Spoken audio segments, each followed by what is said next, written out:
Rote hari ini. Selamat pagi pendengar, Anda mengikuti rangkaian informasi yang terangkum dalam Rote hari ini, edisi Kamis 27 Agustus 2020 dari Rote dan seputaran Nusa Tenggara Timur. Ada beberapa informasi yang menjadi rangkuman Rote hari ini, di antaranya: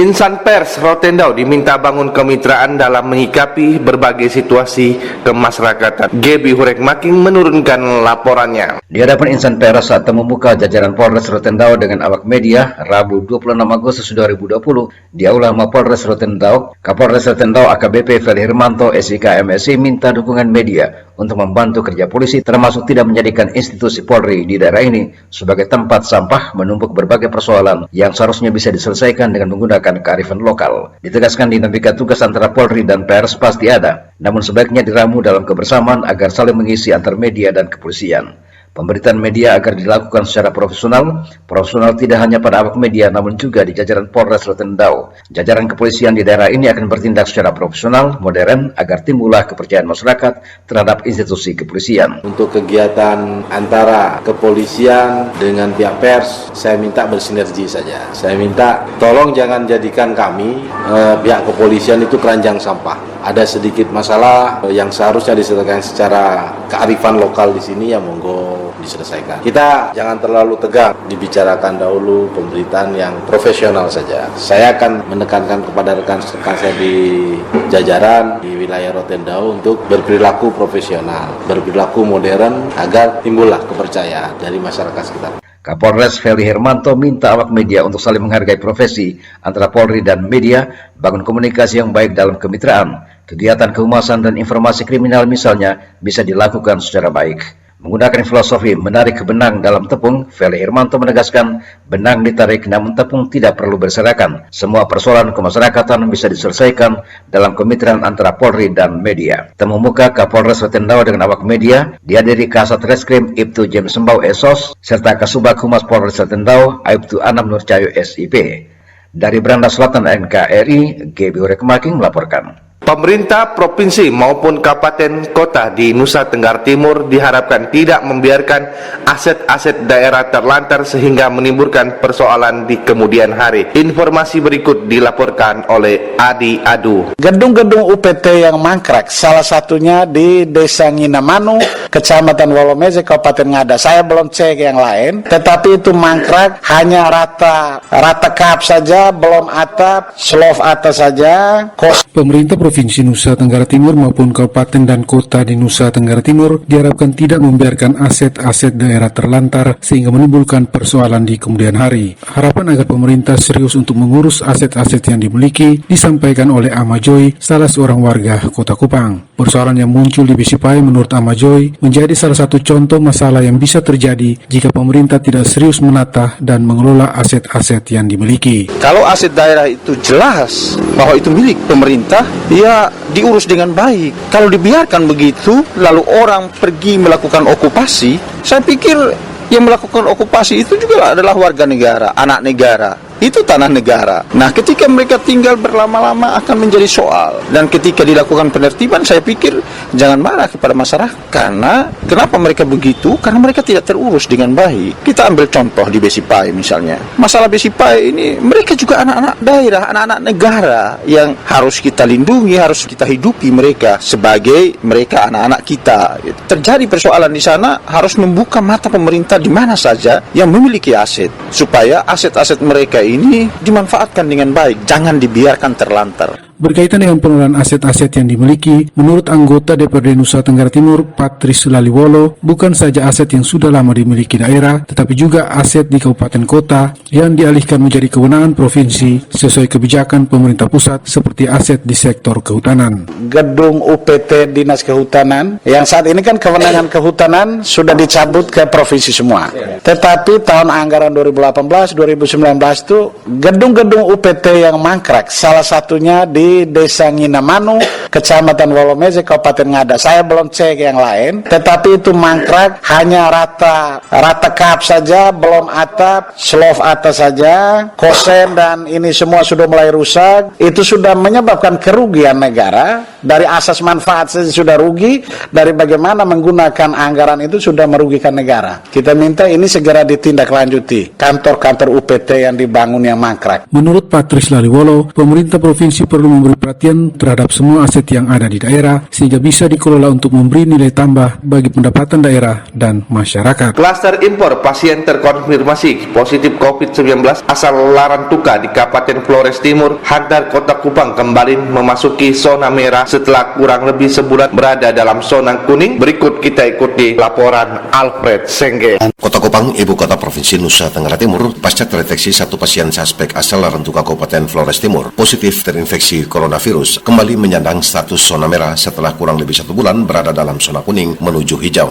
Pelaku perjalanan terpapar COVID-19 yang saat ini sedang menjalani perawatan intensif di Rumah Sakit WZ Yohanes Kupang. Menurut juru bicara gugus tugas COVID-19 Kota Kupang, Ernest Luji, bukan warga Kota Kupang. Bahkan tindakan percepatan penanganan pemerintah Kota Kupang melalui gugus tugas COVID-19 di samping telah melakukan penelusuran kontak, juga telah melakukan tes swab terhadap keluarga pasien maupun warga Kota Kupang yang terindikasi memiliki kontak erat dengan pasien, termasuk tenaga kesehatan dari Rumah Sakit Leona Kupang yang sempat melakukan tindakan perawatan medis terhadap pasien. 1 bulan terakhir Kota Kupang 0 pasien COVID. Namun pada tanggal 21 kemarin kita mendapat 1 lagi pasien terkonfirmasi positif COVID-19. Dengan demikian, ini adalah kasus ke-40 yang terjadi di kota, dan kasus ke-40 ini merupakan pelaku perjalanan yang sebelumnya itu melakukan perjalanan dari Malang, Jawa Timur. Kemudian upaya-upaya yang sudah dilakukan oleh pemerintah, dalam hal ini pemerintah kota, adalah melakukan upaya penelusuran kepada kontak-kontak yang punya kemungkinan besar ada kontak erat dengan pasien ini. Juru bicara gugus tugas COVID-19 Kota Kupang, Ernest Luji, juga menjelaskan dari aspek kronologis perjalanan pasien terpapar COVID-19 yang memiliki riwayat penyakit bawaan untuk mendapat penanganan yang lebih intensif di Malang, Jawa Timur pada 16 Agustus kemarin. Pasien ini berangkat ke Malang dari Larantuka yang akan melakukan pemeriksaan kesehatan di Malang. Dari Malang, beliau pada tanggal 16 Juli yang lalu melakukan pemeriksaan kesehatan di sana, dan pada tanggal 5 Agustus kemarin yang bersangkutan melakukan pemeriksaan di Malang, dan 17 Agustus pasien ini kembali ke Kupang. Dengan penambahan 1 kasus positif, sesuai data monitor harian kewaspadaan infeksi COVID-19 Kota Kupang, tercatat data jumlah kasus positif COVID-19 hingga saat ini sudah mencapai 40 kasus, dengan jumlah pelaku perjalanan sebanyak 7.937 orang. RRI Kupang, Alfred Sengge melaporkan.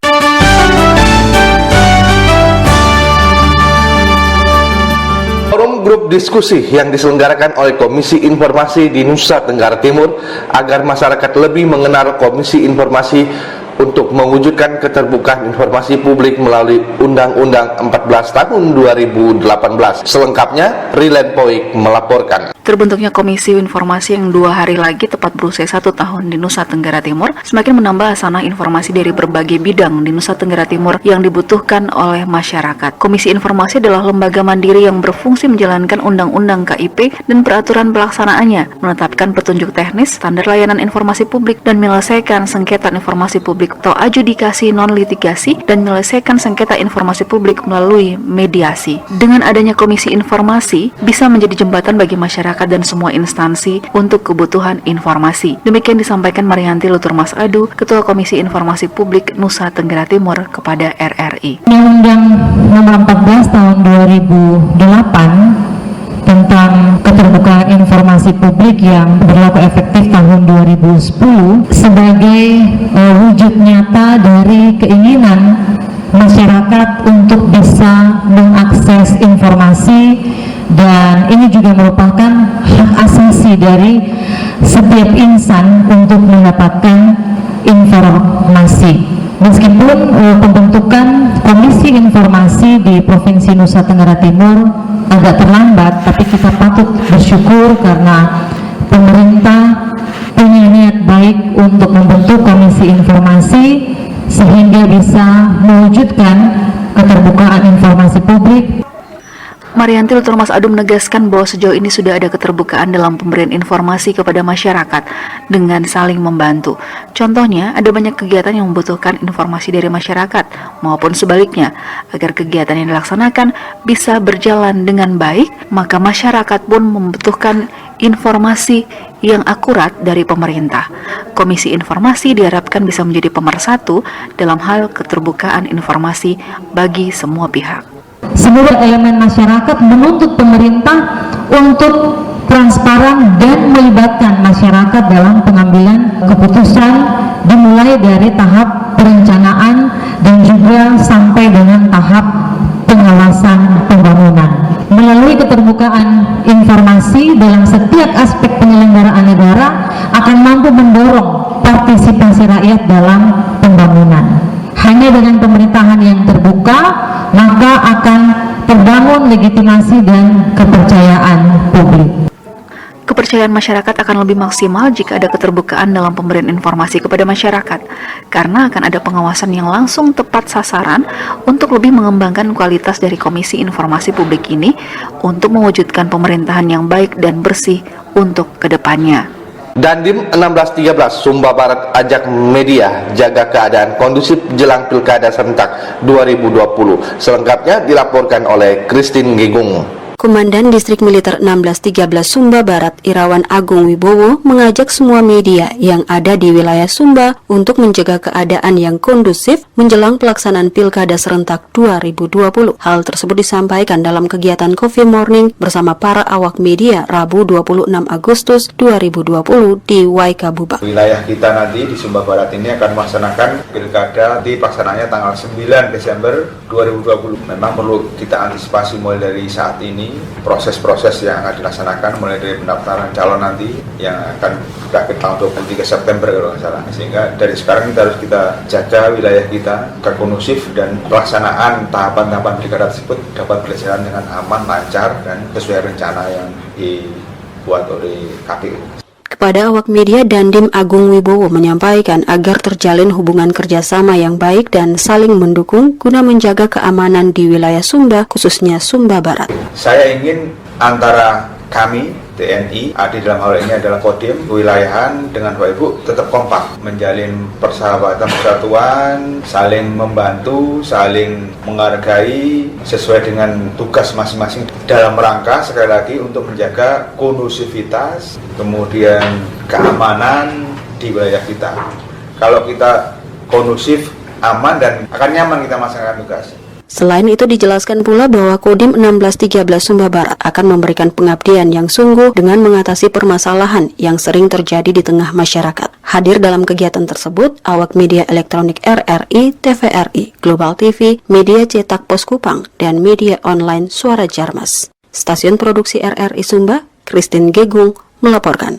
Badan Urusan Logistik Bulog Subdivisi Regional 9 ND telah menyalurkan 676 ton beras untuk masyarakat melalui kegiatan pasar murah.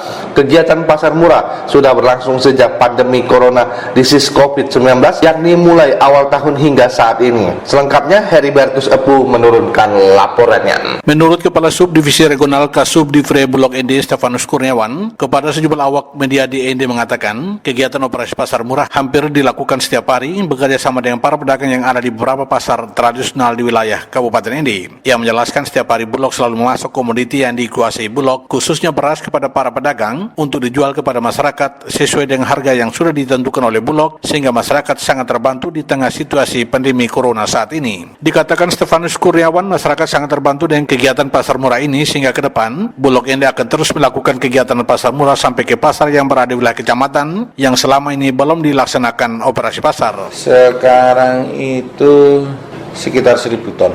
Terus nanti masih ada tambah lagi 500. Ya kita ini kan cuma sekarang kan raskin kan nggak ada, ya, cuma untuk golongan anggaran sama operasi pasar sama cadangan beras pemerintah untuk bencana alam saja. Ada terus kita operasi pasar tapi lewat ini. Iya, lewat pedagang tuh. Ya kalau Sejauh ini sudah cukup banyak ya, 676 ton. Oh, kita kan tiap hari maksudnya ke pedagang. Iya, itu dari awal tahun lah, dari Januari. Stefanus Kurniawan menambahkan untuk stok beras yang ada di gudang Bulog END saat ini, yakni sebanyak 1.000 ton, dan dalam waktu dekat akan datang lagi beras sebanyak 500 ton untuk mengamankan stok yang ada. RRI END Heri Epu melaporkan.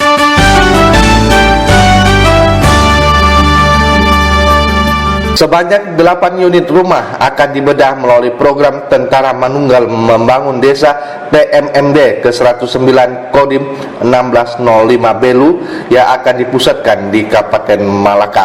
Feby Leolede menurunkan laporannya. Program Tentara Manunggal Membangun Desa TMMD ke-109 wilayah Kodim 1605 Belu tahun 2020 akan dipusatkan di Kabupaten Malaka dengan program yang akan dilakukan yaitu program fisik dan non-fisik. Dandim 1605 Belu Letkol Infantri Wiji Untoro menjelaskan program TMMD ke-109 tahun 2020 akan dipusatkan di Kabupaten Malaka dengan program sasaran fisik, melakukan bedah rumah sebanyak 8 unit, membuka akses jalan, dan membangun jembatan. Dikatakan program TMMD disesuaikan dengan situasi dan kebutuhan masyarakat seperti pengerjaan jalan dan jembatan perlu dilakukan karena akses jalan yang masih sangat sulit dilewati masyarakat. Karenanya dengan program tersebut dapat bermanfaat untuk masyarakat ke depan dapat melintas baik menggunakan roda 2 maupun roda 4. TMMD ke 109 nanti tepatnya di Kabupaten Malaka. Nanti kita sasarannya kita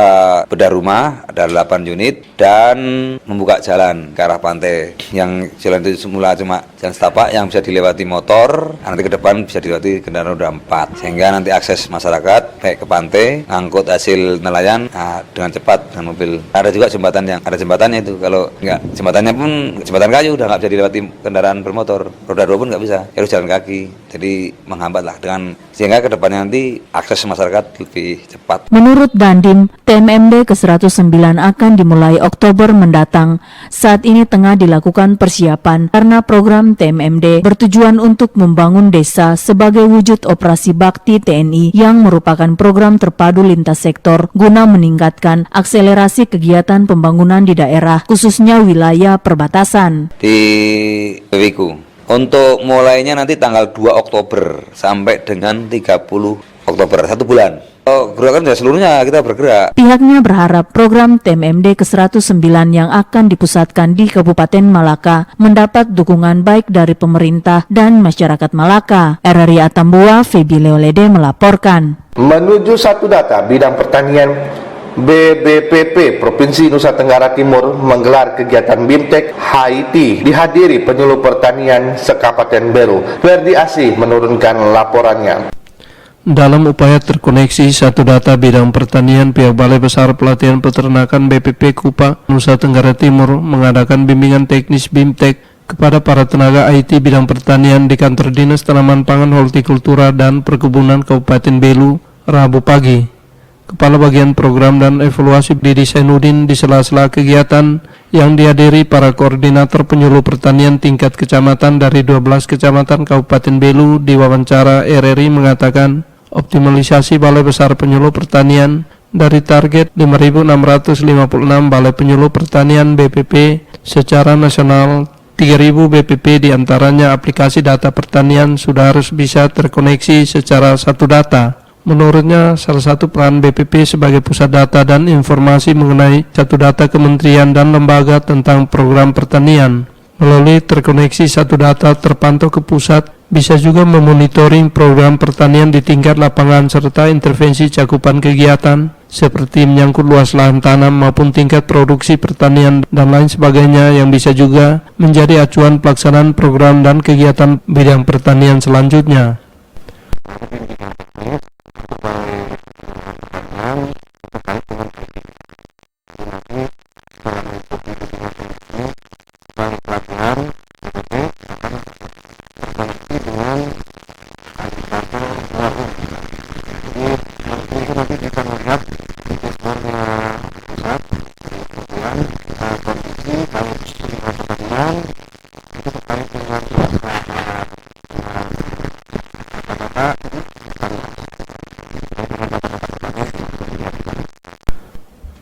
Hal ini cukup mendasar koneksi satu data dari daerah terpantau secara nasional oleh pihak Kementerian Pertanian, sebab mengacu pada rilis data Kementerian menurut Zainuddin, selalu terdapat selisih data yang dikeluarkan Badan Pusat Statistik serta Badan Pertanahan Nasional BPN, bahkan wilayah NTT terdapat 18.000 selisih data yang dirilis.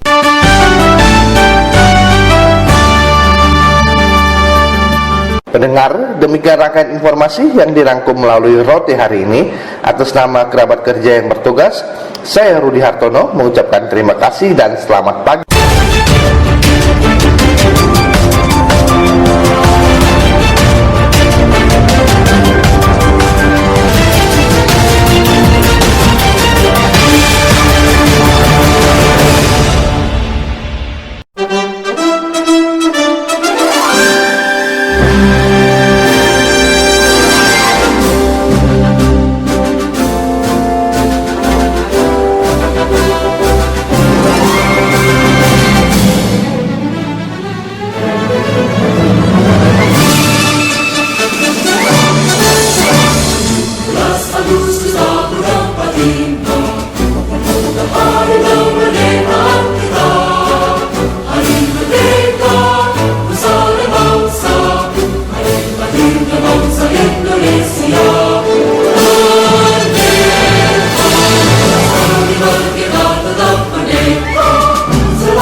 Itulah hari